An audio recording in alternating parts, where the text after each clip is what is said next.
How's it going, everyone? This is the old gaming blog here, bringing you guys some Black Ops 2 gameplay. Now, on this episode I want to talk about the news that I have right here, which is EA. It's ended its online pass program. So EA is doing away with its online pass program for this point forward. A decision of the video game publisher says is partially based on player response. So basically from now on, none of the new EA titles will include that feature. Sadly enough, for the ones who already have it, we'll still keep on going. We don't know for how long though.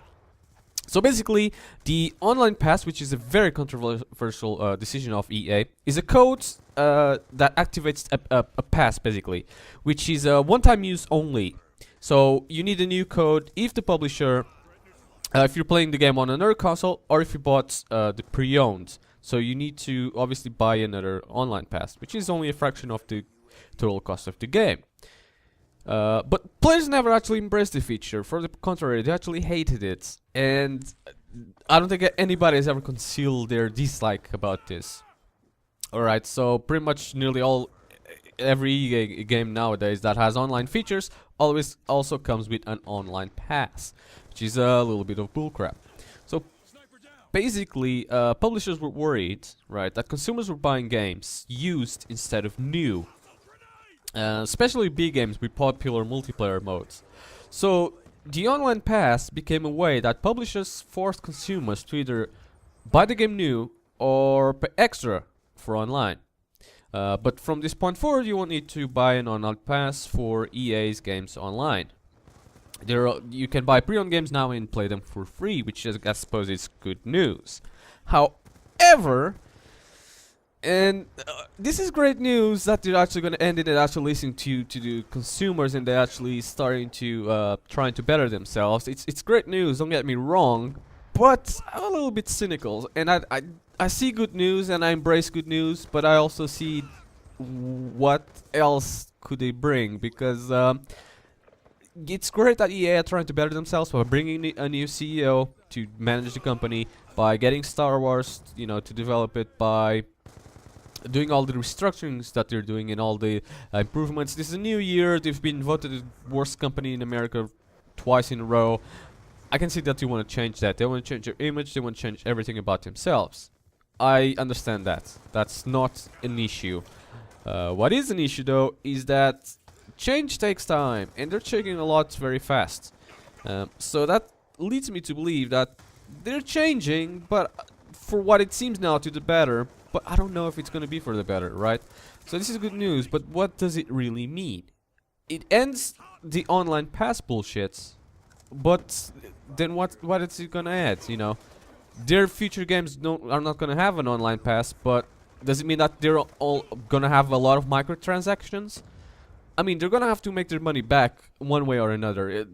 This company is run by money, The more they spend, the more they want.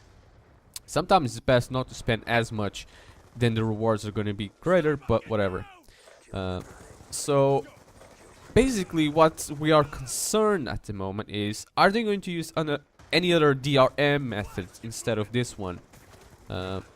Knowing EA, good news always come with a pinch of salt, and you always gotta be careful and prepared for what you're gonna bring next. Meaning, they are very crafty, they have to think a lot on DRM types, Because, like I said before, the idea behind online passes was to stop piracy, and basically to get some revenue back from pre-owned markets. This is the idea beyond these online pass. What it really actually ended up doing was pissing off people and risking alienating legit customers, people that actually buy the game for real.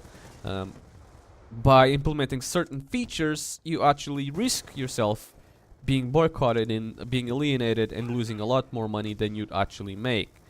Again, I don't want to keep mentioning SimCity, but I feel like I should. SimCity came with an always-on freaking DRM bullshits, and obviously that did not work out very well. Now, EA at least is taking one step forwards into what we believe is the right direction. However, there are other companies that should also take this, mentioning Ubisoft. They're again infamous for their DRM bullshits. I'm not sure if they have online passes for all their games, but I do know that they're infamous for their DRM craps that they put on their games. Now, there are some data and some studies that show that it's actually not as much as we'd believe that the piracy rates. Ubisoft last year claimed that their piracy rate was 98%, which is absolutely ridiculous. It's not even that close to that. So the reason for them to do all this is just ridiculous. They, instead of combating piracy, they're not going to combat piracy this way. They're actually just alienating customers. Anyways, guys, this has been it for this commentary. I hope you enjoyed. This is just bringing you guys some good news, which I hope is some good news. I'm a bit cynical, and I'm taking it with a pinch of salt, and you guys should too.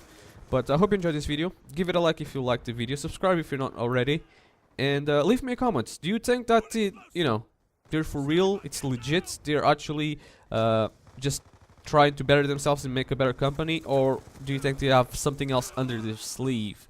I mean, they are taking away the online passes for future games, but they haven't taken for the current ones. And what else are they bring to the table? Microtransactions? Any other type DRMs? I don't know. I guess only time will tell. This has been the Avaliable blog, and thanks for watching. Peace.